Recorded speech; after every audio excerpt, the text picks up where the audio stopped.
तो देखिए यहाँ पे एक सवाल आपको नजर आ रहा होगा, यह है क्वेश्चन नंबर 6 प्रश्नावली 8.1 का है।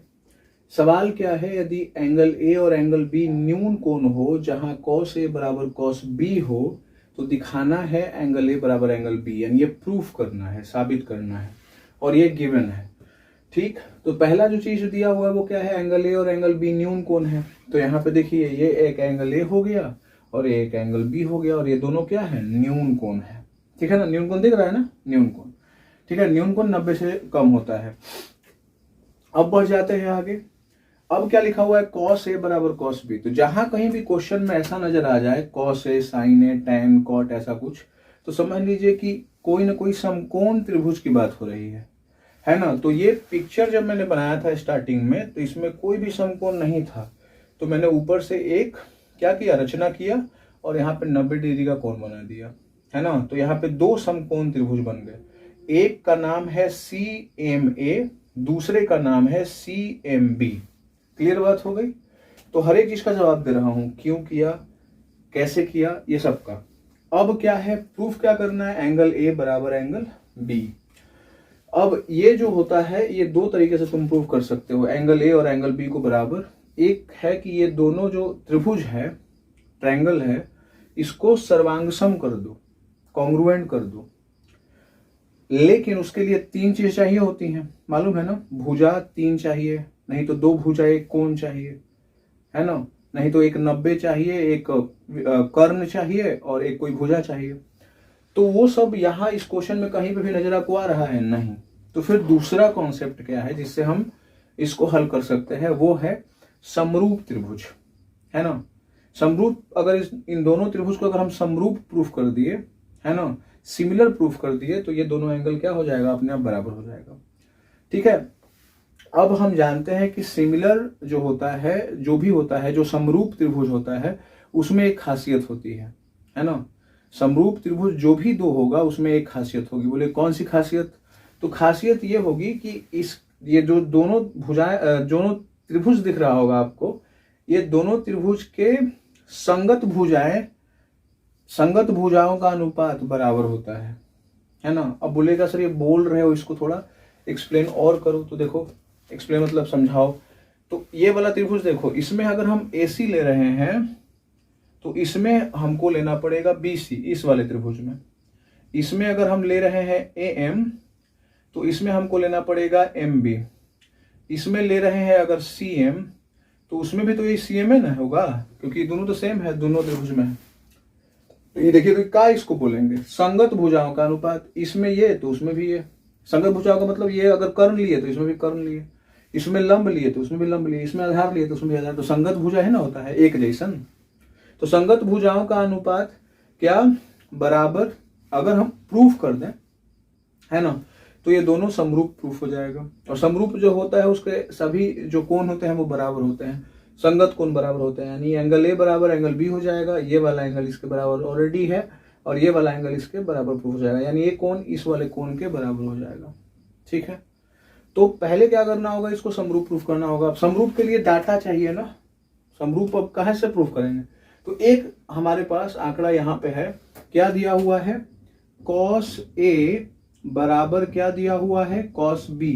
ठीक है, cos A बराबर cos B दिया हुआ है। अब cos A देखो, यहाँ पे ये वाला अगर एंगल A है तो इस वाले त्रिभुज में cos A का मतलब क्या हो गया, B/H फॉर्मूला पढ़े हो ना। तो B मतलब कौन, ये B यही ना होगा। तो इसके जगह पे हमने यहाँ पे M लिख लिया, तो ये हो गया B। उसके बाद H कौन बतलाओ, AC हो जाएगा, यानी कर्ण ये हो गया, है ना।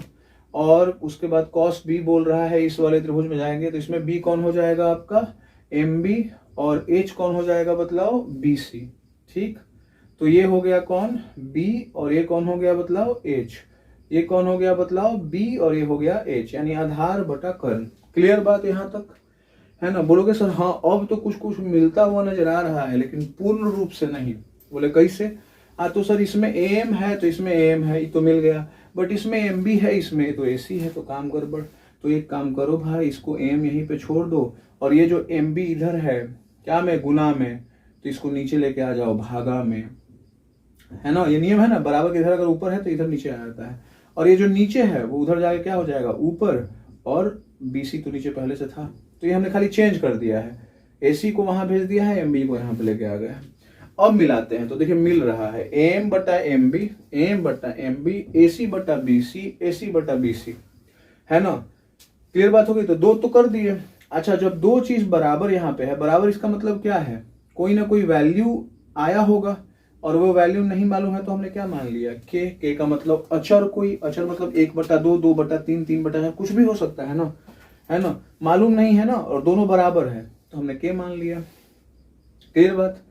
तो ये दोनों का वैल्यू के मालूम चल गया, और अगर हम ये साबित कर दें कि CM बटा CM का भी वैल्यू के है, तो ये तीनों बराबर नहीं हो जाएगा फिर, है ना। बोलिए जल्दी। तो इसके लिए हमको क्या करना पड़ेगा, इन दोनों CM के वैल्यू को निकालना पड़ेगा, वैल्यू को। देखिए यहाँ पे CM आपको एक इस त्रिभुज के लिए होगा, एक इस त्रिभुज के लिए होगा, तो दोनों का निकाल लेते हैं। तो देखिए पहला CM का मतलब क्या हो गया, लंब। तो लंब का स्क्वायर बराबर क्या होता है बतलाइए, कर्ण। कर्ण कौन है, AC, है ना। तो AC का वर्ग और माइनस ना होता है, बिल्कुल याद रखिएगा फॉर्मूला, जो मेन फॉर्मूला मैंने बताया था पहले ही वीडियो में, अगर नहीं देखा है तो देख लीजिए। तो AC स्क्वायर यानी कर्ण का स्क्वायर, अब माइनस क्या हो जाएगा, आधार ना, आधार क्या है, AM का स्क्वायर हो गया। अब हम CM निकाल लेंगे, CM बराबर क्या होगा, under root AC square minus AM square, इधर वर्ग है इधर वर्गमूल हो जाता है, बहुत बार बताए हैं आपको। तो सबसे पहले तो पहला वीडियो देख लीजिए, आप देखिएगा प्लेलिस्ट है उसमें पहला वीडियो, उसमें सब इसे बताया हुआ है। तो ये हो गया। अब उसके बाद फिर से अब इस वाले त्रिभुज को लेके चलते हैं। तो इसमें जो CM होगा, CM का स्क्वायर बराबर क्या हो जाएगा, है ना, बताओ जल्दी, BC का स्क्वायर, है ना, क्या हो जाएगा, BC का स्क्वायर। BC का मतलब क्या हो गया, कर्ण का स्क्वायर, अब माइनस इसमें जो आधार है वो कौन है, MB है, तो MB का स्क्वायर। फिर से हम CM निकाल लेंगे, तो स्क्वायर है तो क्या हो जाएगा, मतलब इधर वर्गमूल BC का स्क्वायर माइनस क्या हो जाएगा, MB का स्क्वायर हो गया। अब अगर हमको CM बटा CM में के लाना है, तो इसमें तो कहीं पे भी के नहीं है और बराबर भी नजर नहीं आ रहा है, तो हम यहां से कर सकते हैं। कैसे, अच्छा देखो यहाँ पे AM बटा MB हम लिख सकते हैं, बोलेंगे हाँ बिल्कुल, बराबर के लिख सकते हैं, तो बिल्कुल के तो कोई ना कोई वैल्यू होगा जो आपने लिखा हुआ है, इससे AM नहीं निकल जाएगा, बोलेंगे हाँ कैसे, तो AM छोड़ दो, और ये जो इधर भागा में इधर गुना में हो जाएगा, तो बराबर क्या हो जाएगा, KMB हो गया। ठीक है, अब क्या है, अब अगला फिर ये वाला लिख लेते हैं, क्या है देख लो यहाँ पर, AC बटा क्या, BC, अब बराबर क्या, के, AC बटा BC बराबर के, तो AC बराबर क्या हो जाएगा, BC इधर से इधर जाएगा तो क्या होगा, KBC हो गया। तो हमने AM का वैल्यू निकाल लिया, AC का वैल्यू, अब इसमें हम पुट कर सकते हैं, देखो AC और AM है, पुट कर लेते हैं, यहाँ से इस वैल्यू को यहाँ पे रखते हैं, तो ये हो जाएगा CM बराबर, है ना, अंडर रूट कर दिया, AC के जगह पे हम क्या रखेंगे, KBC। देखिए के क्या है, अचर है, BC तो क्या है, भुजा का नाम है, तो ये दोनों अलग अलग है, इसलिए स्क्वायर दोनों पे होगा, यानी के स्क्वायर और फिर क्या हो जाएगा, BC का स्क्वायर, है ना। AC के जगह पे के BC रखे तो के स्क्वायर, BC का स्क्वायर, माइनस है तो माइनस, देखिए माइनस, AM के जगह पे क्या होगा, KMB, तो क्या हो जाएगा, के स्क्वायर, अब फिर क्या हो जाएगा, MB का स्क्वायर, के हो जाएगा और क्या हो जाएगा, MB का स्क्वायर। कोई दिक्कत यहाँ तक, बहुत ही आसानी से। अब इसको थोड़ा सा और सोल्व कर लेते हैं, CM छोड़ दिया, अब देखो इसमें कॉमन क्या ले सकते हैं, के, तो देखो के स्क्वायर कॉमन ले लिया हमने, दोनों में है, एक माइनस किधर भी माइनस किधर भी, तो बचा क्या, इधर क्या बच गया, BC स्क्वायर, और इधर क्या बच गया बतलाओ, MB स्क्वायर। ठीक, अब CM बराबर क्या हो जाएगा बतलाओ, के स्क्वायर का रूट क्या हो जाएगा, के, बतलाया था मैंने, किसी भी चीज का अगर स्क्वायर है और रूट में है तो स्क्वायर से रूट कट जाता है, वर्ग से रूट कट जाता है ना। तो ये देखो ऊपर जो 2 था उससे वो कट गया, और जो बच गया उसको रूट में ही लिख दो, क्योंकि रूट तो सब पे है ना, तो जो बचा वो क्या हो गया, BC स्क्वायर और माइनस क्या, MB स्क्वायर। ठीक, अब निकाल लेते हैं इनका भी रेशियो, है ना। तो सबसे पहले किसका लिख रहे थे, इस ट्रायंगल का ना, तो इस ट्रायंगल का जो मेन भाग है वो कहाँ आ गया, यहाँ पे, तो इसको ऊपर लिख लेते हैं, क्या हो जाएगा, ये वाला CM को देखो यहाँ पे छोड़ दो, और इसके नीचे ये वाला CM का वैल्यू जो यहाँ पे है इसको लिख लो, है ना। ये वाला वैल्यू जो यहाँ पे आपको दिख रहा है वो यहीं से ना आया था, यहाँ से ही आया, फिर यहाँ से ये, या फिर यहाँ से ये, और ये वाला वैल्यू तो कुछ किया नहीं है, तो इसको 10 के 10 उतारना है, तो CM बराबर क्या हो जाएगा, अंडर रूट बतलाओ BC स्क्वायर और माइनस क्या, MB स्क्वायर। हमने क्या किया है, इस वाले इक्वेशन को जो यहाँ पे आपको दिख रहा होगा ये वाला, इसमें से इसको क्या कर दिया, डिवाइड कर दिया है। अब देखो तुम, ये वाला और ये वाला क्या हो जाएगा, कैंसिल, क्योंकि दोनों का हमको रेशियो नहीं निकालना था। देखो CM बटा CM, तो दोनों को भागा कर दिया। अनुपात कैसे निकलता है? भागा करके। तो ई वाला में से ई वाला भागा कर दिया, तो क्या आ गया? देखो CM बटा CM अब बराबर क्या आ गया? K, क्योंकि देखो K खाली बचा है। तो बतलाओ, पहले से ही दोनों के मान लेते हैं, CM बटा CM भी K आ गया। इसका मतलब कि तीनों का वैल्यू क्या हो जाएगा? जल्दी बतलाओ, K, है ना। इन तीनों का वैल्यू क्या हो जाएगा? K, यानी ये तीनों का अनुपात क्या हो गया? बराबर। तो जब दो समरूप त्रिभुज है, उनके संगत भुजाओं का अनुपात बराबर होता है, तो इसका उल्टा भी तो हो सकता है कि यदि दो त्रिभुज हैं और उनके संगत भुजाओं का अनुपात बराबर है, K के बराबर अगर मान लीजिए यहाँ पे मान लेते हैं, तो इसका मतलब क्या है? दोनों समरूप है।